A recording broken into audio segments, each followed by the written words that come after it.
Paige? Where is she? Welcome to MsMojo, and today we're counting down our picks for the extended members of the young Sheldon ensemble, who either disappeared for a long stretch or were never seen again. The best thing is for you to just forget about this Veronica girl. Be aware that if you're not up to date with the series, there may be a few spoilers ahead. Number 10, Libby.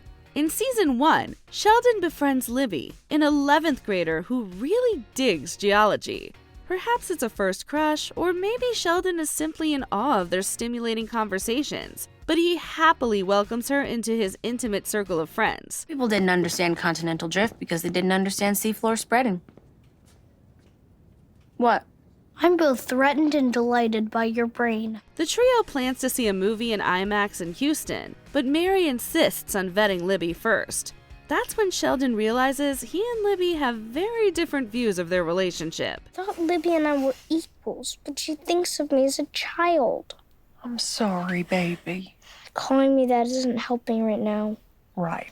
Sorry. He decides to end their friendship, and Libby's never heard from or seen again. All we're left with is Sheldon's disdain for geology. I've been giving geology some more thought. Yeah, and? I've decided it's not really a science. It's not? No, it's more like a hobby.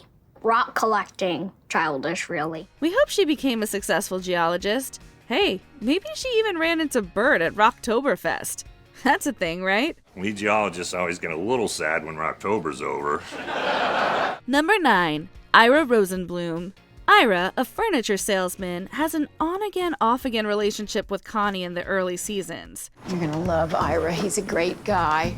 Is he your boyfriend? Well, he's one of them, so let's not bring that up. He's clearly more invested than she is, and is totally unfazed when she starts seeing someone else. At one point, she tries dating Ira and Dr. Sturgis simultaneously, leading to a hilarious confrontation. I'm going to have to ask you to leave my store. Very well. The line in the sand has been drawn. Cross it at your own peril. It also introduces us to Sheldon's love of contracts. After Dr. Sturgis breaks up with Connie, she tries to make him jealous by dating Ira. But Ira realizes he doesn't want to be a rebound and ends things. For good, it seems, as that's the last we see or hear from him. I don't want to have my heart broken again, so I'm going to respectfully pass. Unbelievable. I know. It turns out I do have a shred of dignity. I'm as surprised as you are. Well, here's hoping he eventually found someone to share his love seat with him. Number 8, Jana.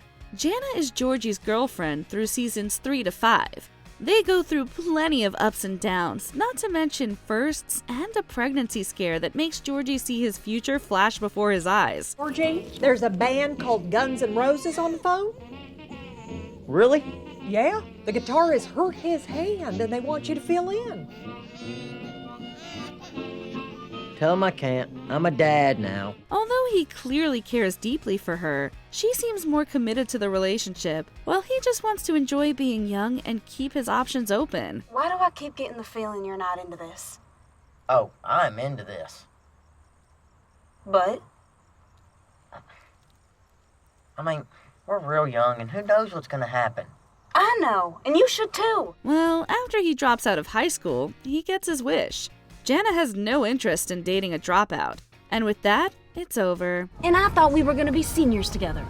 Homecoming court, prom king and queen, voted most likely to stay together forever. We can still stay together. They can't vote for you if you're not a senior.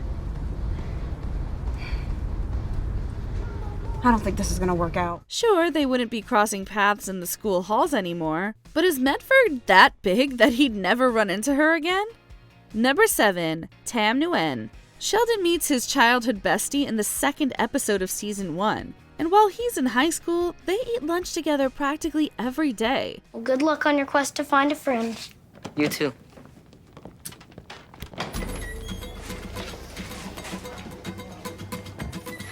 If you haven't found one yet, I have good news. It's also Tam who initially introduces Sheldon to comic books. Even after Sheldon graduates, they continue hanging out until Tam suddenly disappears. At least you have MTV. All I have is TV.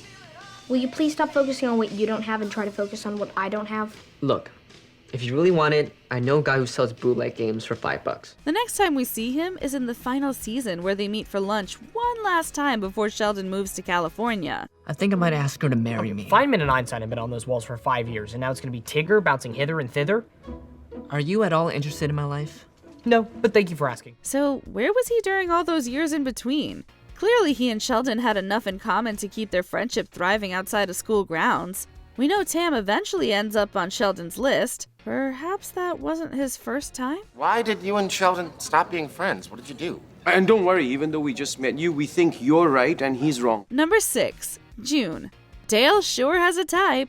Shortly after Connie and his ex-wife June meet, they hit it off and even become friends. This would be a lot more fun with margaritas. What isn't? And you'd love the way I ran the PTA. And you love the way I show up at church. For a while, she's a great addition to the cast and the perfect pairing to Connie's fiery spirit. The scene where Annie Potts and Reba McEntire sing karaoke together is one we'll happily replay in our minds forever. Islands in the stream, that is what we are. No one in between, how can we be wrong?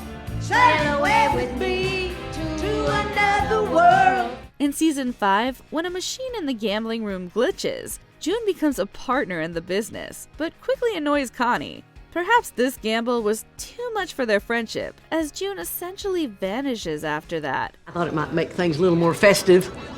Looks like Christmas in jail. I actually have a really good story about that. Take it down. Maybe when you're in a better mood. She briefly returns in season 7 to bring the Coopers a casserole after George's passing. Number 5, Erica Swanson. We first meet Paige's older sister when the Coopers host the Swansons for a bonding session over their little prodigies. When Sheldon and Paige connect, Erica finds common grounds with Georgie and Missy. Why do grown-ups do this? They love to stick random kids together and expect them to just be friends. I know. I hate that. Fresh Prince is right. Parents just don't understand. I love that song. Paige also mentions her while opening up to Sheldon about her parents' divorce in a later episode. Everyone is acting weird. My mom is going on dates, and my dad is acting like a child. My sister's crying all the time. We know the siblings tend to feel invisible, but for Erica, that literally becomes the case. While Paige often paralleled Sheldon's journey, there was a potential for Erica to do the same with Missy and Georgie. You have no idea how much it sucks to have a brother like him.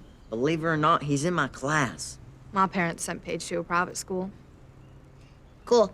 We're too poor for that. We'd love to have seen them continue to swap stories as they all grow up. Maybe they could have even started a Siblings of Super Smart Kids support group. Does Sheldon make you feel stupid? Nah, I'm smart in other ways. Me too. Hey, I saw an old TV in the alley. Want to go throw rocks at it? Hell yeah! Let's do it. Number 4, Pastor Rob. Pastor Rob is first introduced in season 5 when the church decides to hire a youth pastor. Can't just believe something because people say it's true. You have to question it. It's kind of like the scientific method, right, Sheldon? Did my homework on you, too. He quickly becomes popular with the kids, and despite a rocky start, grows close to Mary, too. While their relationship stays platonic, there's clearly something more bubbling under the surface. Anyway, when Pastor Rob is offered another job opportunity in Arkansas, he turns to Mary for advice. Well, it's a good opportunity, bigger congregation, but I miss the kids and friends I've made. Sure. She tells him to follow his heart, but we never actually find out what he decides to do. We assume he goes for it, as he's never seen again after that. Perhaps all that awkwardness at the hospital convinced him he'd be better off getting a fresh start elsewhere. He asked me for some advice, so we had lunch. So that's why no one could find you for hours. Are you accusing me of something? There's something to accuse you of. Hey, today's a day of miracles. Do you really want to be fighting? Stay out of this. Number 3, Bobby Sparks. Remember Billy's sister Bobby? No? Don't worry. She only appeared in one episode way back in season 1. We learned that she's been picking on Sheldon and getting away with it because she's small and cute. She seems so sweet. He says she slaps him around, takes his lunch money. She even put a tadpole down his shirt. Poor kid. He tucks in those shirts. It sparks a feud between the mothers, and even Missy gets involved, just not in the way Sheldon might have hoped. You were gone so long. How did it go? Well, 1 number 2. 2, please. Brenda mentions her daughter again in the following season, but we never see her again, and Brenda doesn't acknowledge her thereafter. I appreciate it, but this isn't a great time. Bobby stabbed Billy in the leg with a fork. Good Lord, is he okay? It was a plastic fork, but it broke the skin pretty good. Oh, okay. I understand. Maybe after their divorce, Brenda and Herschel decided to separate their kids, especially once Bobby learned to weaponize plastic utensils. Still, you'd think Brenda would at least remember she has a daughter, right? Number 2, Paige Swanson. This one is a little different because while audiences feel Paige's story was left hanging, the writers disagree. We last saw Paige joining Missy on the lam and planning a fresh start in Florida. You know, I heard there's a place in Florida where you can get a job as a mermaid. Really? Really. Don't get mad at me, but you are a genius. Just don't tell the other mermaids. However, they're stopped by a cop, and Mary decides they shouldn't hang out anymore. Still, you'd think she'd at least keep crossing paths with Sheldon, right? Come on, let's go. You and me, together again. It just feels right, doesn't it? Yet Paige doesn't appear in season 7, nor is she mentioned. Reportedly, McKenna Grace didn't return for the final season due to conflicting commitments. Even if she had, the writers were content enough with where her arc ended. Still, we know we're not the only ones with questions about what's next for Paige. Sheldon, thank you for letting me stay here, but I have to go. I'm happy you're doing well. I need to find that for myself somewhere. I hope I can. Your friend, Paige. Before we continue, be sure to subscribe to our channel and ring the bell to get notified about our latest videos. You have the option to be notified for occasional videos or all of them. If you're on your phone, make sure you go into your settings and switch on notifications. Number 1, Veronica Duncan. Veronica is Georgie's crush in the earlier seasons. She's initially introduced as the rebellious type, but has a religious awakening after visiting the church's heck house. She asked to be saved by Jesus. I don't want to live like this anymore. Just repeat after me. And as it turns out, she was. Georgie's so smitten that he even decides to get baptized with her, and it doesn't end well for him. Although his feelings never truly go away, they build a solid friendship. He's also there for her when she needs it most. Damn it, Veronica. I'm in no mood. What's going on? I'm taking her home. She's not going anywhere with you. In her last appearance, excluding the finale montage, she talks about saving for college, and then poof, she's gone. Sheldon does offer us a tidbit about her future. She went on to live a life devoted to God, feeding the poor, even helping her sister start a literacy program for female prisoners. But come on, after all she meant to Georgie, would he really just forget about her? We didn't. Where do you imagine these characters ended up? Let us know in the comments. But what do you say you break up with him and only see me? Do you agree with our picks? Check out this other recent clip from MsMojo. And be sure to subscribe and ring the bell to be notified about our latest videos.